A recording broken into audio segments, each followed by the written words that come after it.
রাষ্ট্রের প্রয়োজনীয় সংস্কার, ২৪-এর গণহত্যাকারীদের বিচার এবং সংখ্যানুপাতিক বা পিআর পদ্ধতিতে নির্বাচনের দাবিতে রাজধানীতে মহাসমাবেশ করছে ইসলামী আন্দোলন বাংলাদেশ। সোহরাওয়ার্দী উদ্যানে দুপুর ২টা থেকে মহাসমাবেশের আনুষ্ঠানিকতা শুরু হওয়ার কথা রয়েছে। ভোর থেকেই মহাসমাবেশ স্থলে আসছেন দলটির নেতাকর্মীরা। এরই মধ্যে দেশের বিভিন্ন প্রান্ত থেকে আসা নেতাকর্মীতে পূর্ণ হয়ে গেছে উদ্যান। আঞ্চলিক পর্যায়ের নেতাকর্মীরা জানান, জুলাই বিপ্লবের চেতনা সমুন্নত রাখতে সরকারের উচিত গণহত্যাকারীদের বিচার ও প্রয়োজনীয় সংস্কার শেষে আনুপাতিক পদ্ধতিতে নির্বাচন দেয়া। পিআর সিস্টেমে নির্বাচন দিয়ে নতুন বাংলাদেশের আমাদের যে আকাঙ্ক্ষা, সে আকাঙ্ক্ষা বাস্তবায়নের দাবি অন্তর্বর্তীকালীন সরকারকে আমরা জানাচ্ছি। প্রত্যেকটা দলই আপনার মনে করলেন সঠিকভাবে কথা বলতে পারবে, যে আমরা আমাদের প্রতিনিধি আছে, মানে সঠিক কথাগুলো বলতে পারবে। এই জন্য আমরা পিআর পদ্ধতিতে নির্বাচন চাই। সুন্দর একটা পরিবেশ সৃষ্টি হবে, এই জন্য সংস্কারের প্রয়োজন। এই মুহূর্তে সোহরাওয়ার্দী উদ্যানে আছেন সহকর্মী শফিক মুন্সি, সরাসরি যাচ্ছে তার কাছে। বেলা ২টা থেকে কিন্তু এই মহাসমাবেশের আনুষ্ঠানিকতা শুরু হবার কথা রয়েছে, কিন্তু সকাল থেকেই কিন্তু দেশের বিভিন্ন প্রান্ত থেকে ইসলামী আন্দোলন বাংলাদেশের যে নেতাকর্মীরা তারা এই সোহরাওয়ার্দী উদ্যানে আসা শুরু করেছে এবং তারই প্রেক্ষিতে কিন্তু এখন এই সোহরাওয়ার্দী উদ্যানের মূল সভাস্থল কানায় কানায় পরিপূর্ণ হয়ে গিয়েছে। আমরা জানি মূলত ৩টি দাবির তে আজকে এই সোহরাওয়ার্দী উদ্যানে তাদের এই মহাসমাবেশ।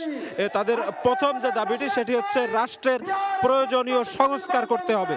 এই ইসলামী আন্দোলন নেতৃবৃন্দরা দাবি করছে যে প্রয়োজনীয় সংস্কার যদি না হয় তবে পুনরায় আসলে ফ্যাসিবাদের কবলে বাংলাদেশ পড়তে পারে। তাদের দ্বিতীয় যে দাবি সেটি হচ্ছে ২৪-এর গণ অভ্যুত্থানে যারা সরাসরি এবং পরোক্ষভাবে এই গণহত্যার সাথে জড়িত ছিল তাদেরকে বিচার করতে হবে এবং তাদের বিচার দৃশ্যমান করার আগে কোনোভাবেই নির্বাচনী যে প্রক্রিয়া সেই প্রক্রিয়ায় যেতে পারবে না বাংলাদেশ সরকার, এমনটাই কিন্তু এই ইসলামী আন্দোলনের নেতারা দাবি করছেন। এবং তারা সর্বশেষ যে বিষয়টি দাবি করছেন সেটি হচ্ছে সংখ্যানুপাতিক হারে অর্থাৎ পিআর পদ্ধতিতে আগামী যে জাতীয় সংসদ নির্বাচন সেই নির্বাচনটি অনুষ্ঠিত করতে হবে এবং তার মাধ্যমেই আসলে বাংলাদেশের যে ভোটাধিকার প্রয়োগের যে ব্যাপারটি সেটি সত্যিকার অর্থে একটি মূল্যায়ন হবে বলেই তারা আসলে জানাচ্ছেন। আমরা যেটা দেখতে পেয়েছি যে পুরো সমাবেশ স্থল কিন্তু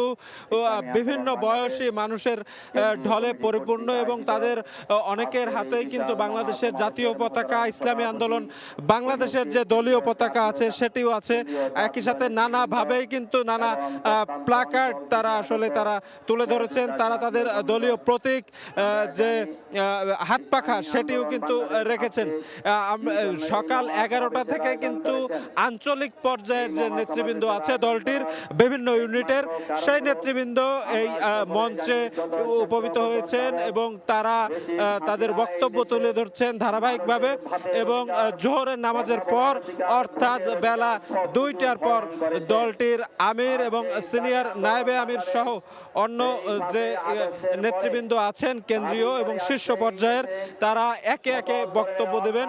এবং আমরা যেটা জেনেছি যে আজকের এই মহাসমাবেশে কিন্তু অন্যান্য যে দলের নেতৃবৃন্দ আছে শীর্ষ পর্যায়ে তাদেরকেও কিন্তু তারা আহ্বান জানিয়েছে অংশ নিতে, তাদেরকে দাওয়াত পৌঁছানো হয়েছে বলে দলটির সিনিয়র নায়েবে আমির আমাদেরকে নিশ্চিত করেছেন। তো এই ছিল আমার কাছে সোহরাওয়ার্দী উদ্যান থেকে ইসলামী আন্দোলন বাংলাদেশের যে চলমান মহাসমাবেশ কার্যক্রম সে ব্যাপারে সর্বশেষ। সরাসরি যুক্ত ছিলাম সোহরাওয়ার্দী উদ্যানে।